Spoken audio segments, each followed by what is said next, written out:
We find ourselves somewhat of a core breaker. Big Squidward going to be very advantageous into the entirety of our team. Joe going to invest the Protect Shield, blocking up the Acid Spray, and he is full sending the Solar Beam. Trainer, it's just a Thunder Punch, I promise.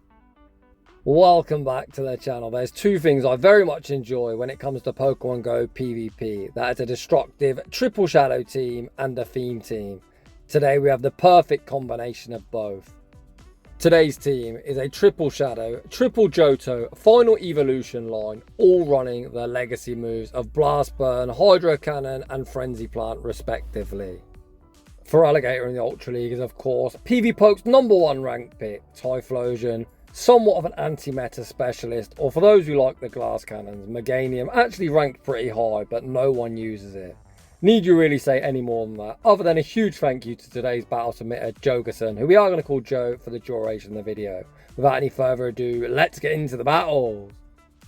And in game one, we are off to the races. Shadow Typhlosion into Trevenant. The opponent says no thank you. Save switch into Ampharos. The opponent throws at really poor timing, allowing us to sneak a full Incinerate.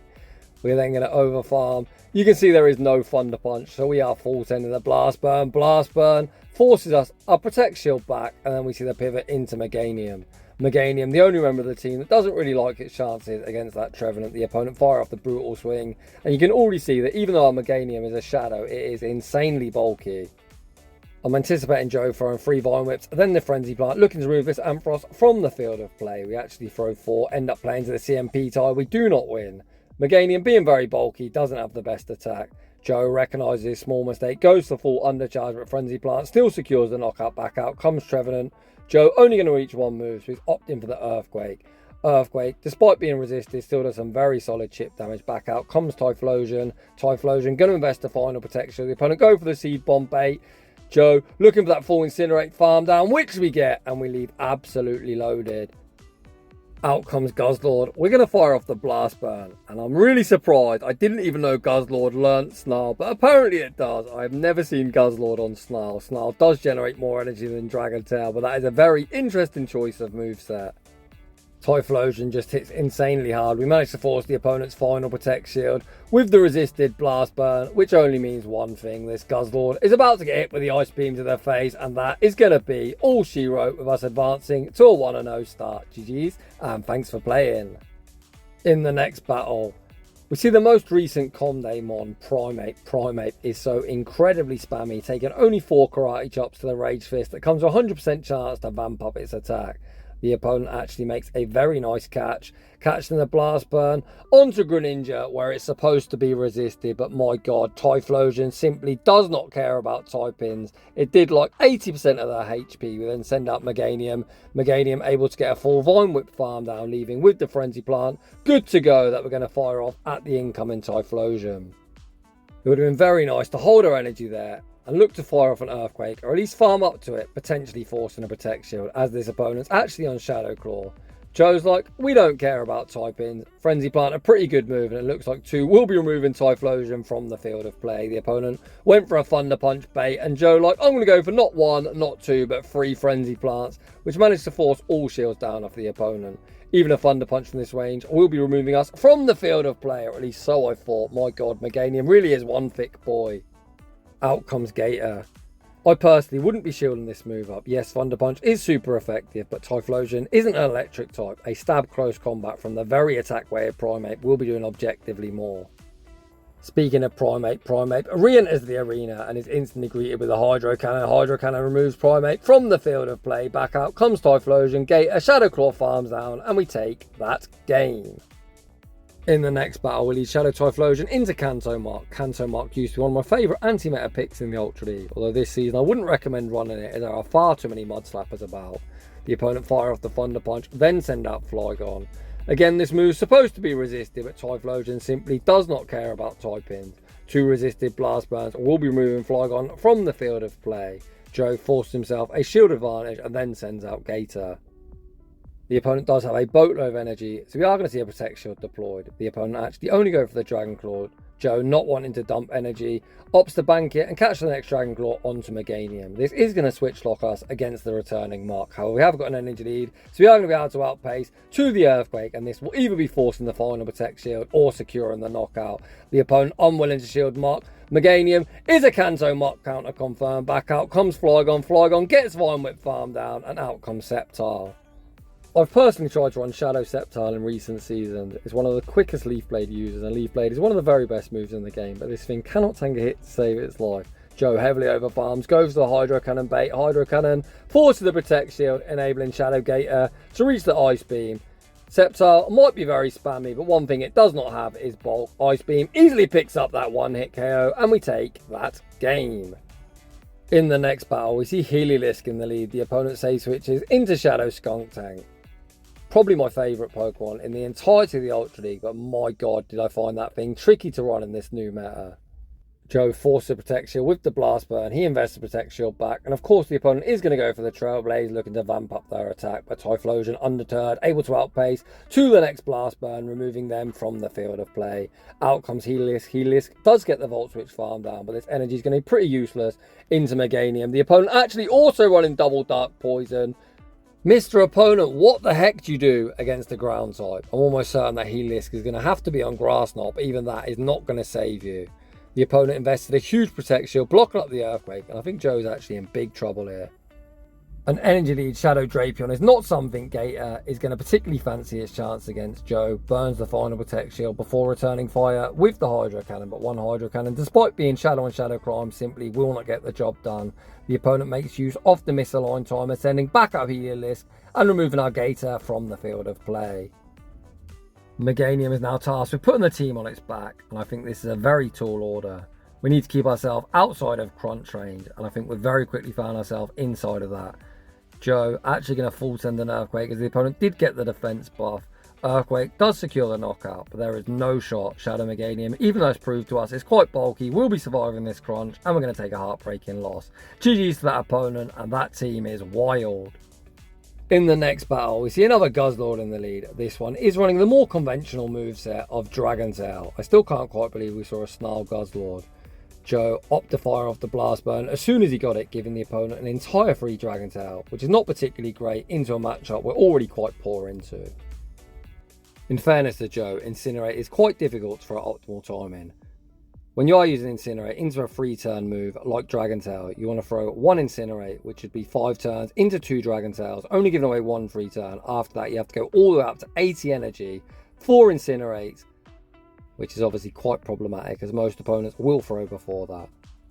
However, returning to the commentary, Joe sent out Meganium, finally removed that problematic Guzzlord from the field of play, but it cost us over half of our health. The opponent then sent out the Kentucky Fried Chicken, a Bird of Death. Joe and his opponent exchange Protect Shield. The opponent then enters the mirror. Win con's looking pretty slim at this point, but the switch timers are heavily misaligned. I don't even think a catch will save us, but Joe, looking to pull off some shenanigans, let's see if he can pull this battle off. Joe does make the pivot, sending back out Meganium. The opponent opts to stay in, firing off a charge move. Crunch gets us low. The opponent able to Shadow Claw farm down. We send back out our own Gator. Oh my days, I thought the opponent was about to fumble the bag. If we would have got that farm down, would have actually won this battle. The opponent actually just about reached the Hydro Cannon on a sliver of HP, and that Incinerate will be knocking us out. That battle was actually far closer than it should have been, mostly due to the opponent almost fumbling the bag.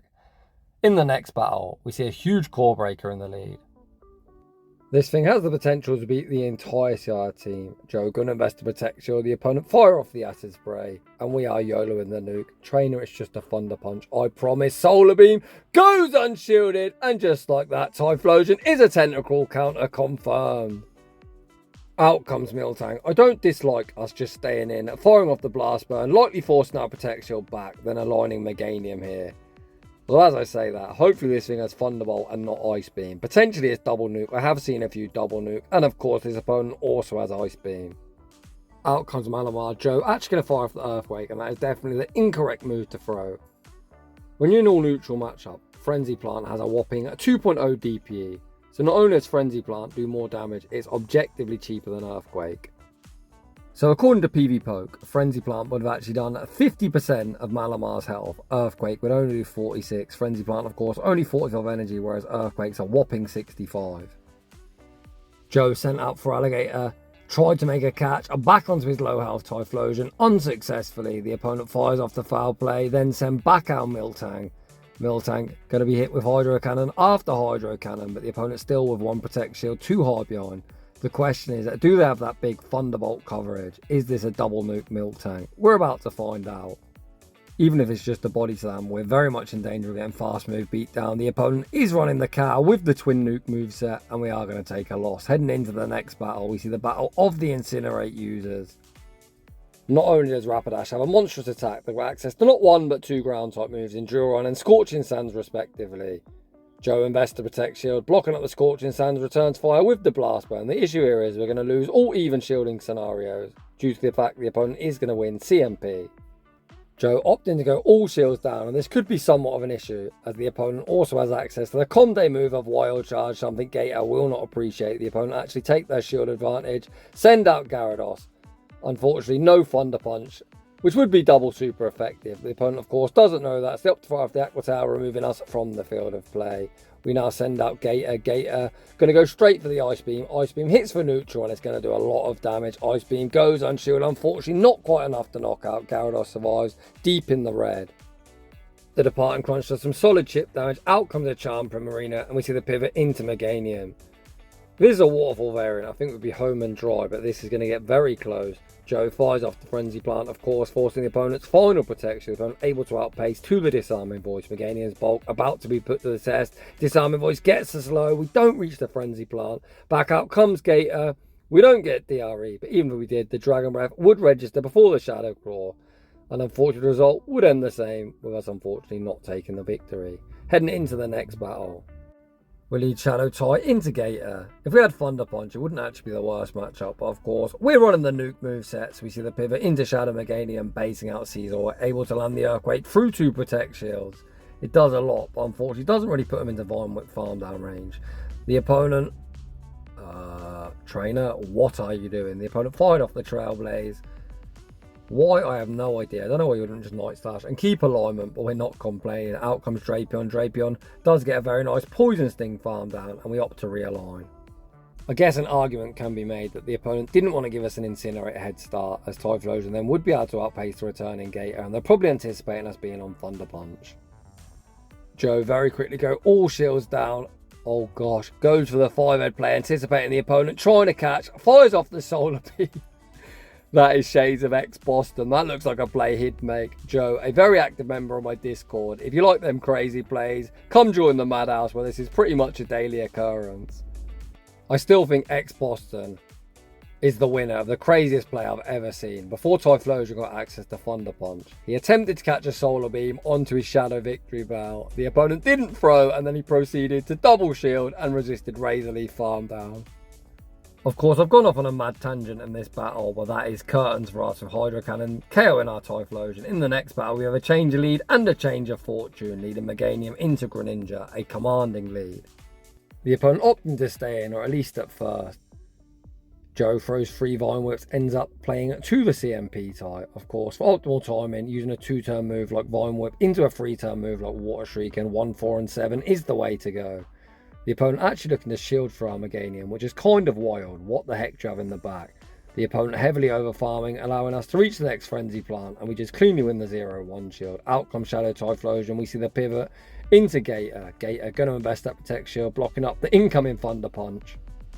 The opponent continues to stay in, so Joe takes the initiative, fires off the correct 2 Shadow Claws and the Hydro Cannon, looking to move Typhlosion from the field of play, but the opponent opting to go all in on Typhlosion. Joe happy to burn the final Protect Shield. We then throw 1 Shadow Claw and the Hydro Cannon, of course. As you saw the Incinerate sneak there, we could have got away with 1 more, but it is what it is. We cleanly pick up the knockout. The opponent's got Swampert in the back, hence they stayed in against the Meganium. ABA weak to grass, and they're going to concede the match. Heading into the final battle of today's video, we lead Meganium into Armored Mewtwo. This Pokemon, a very rare catch. I believe it's only been in raids once when Detective Pikachu was released, maybe like 4 years ago or something. I imagine when it returns with its shiny release, this thing is going to be raided like crazy. Joe shields up the Side Strike, returns fire with the Frenzy Plant. Frenzy Plant forces the Protect Shield back. Once again, Joe not really throwing at the best fast move timers, using 2-turn into 4-turn, nice and simple, just throwing an odd number, so 1, 3, 5, 7.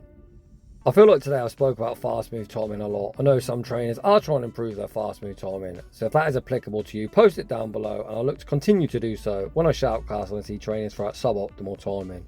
We throw the ice beam on the incoming Sceptile, we see the pivot into Typhlosion, out comes Snorlax, but Snorlax going to be straight in and straight out. Blast Burn picks up that one hit KO, and we're going to end today's video with Typhlosion claiming back-to-back victims, sweeping the back line, and that is going to be a big fat GG's and thanks for playing.